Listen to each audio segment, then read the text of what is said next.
அவர் வந்து முஸ்லிம் கோயிலா மாத்திடுவாங்க, இப்படி பொய்களை சொல்கிறார்கள்.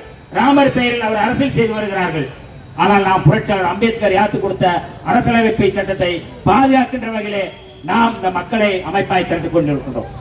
வன்முறையின் மூலமாக பாரதிய ஜனதா, RSS, சங் பரிவார் அமைப்புகள் இந்து பெரும்பான்மைவாதத்தை முன்னிறுத்திக் கொண்டிருக்கிறார்கள். இந்து அதைத்தான் இன்னைக்கு வந்து கோயில வச்சு அவங்க அரசியல் பண்றாங்க. இன்னைக்கு நாம் உள்ள நுழையணும்னு நினைக்கிற தலித்துகளும் இந்துக்கள் தான்,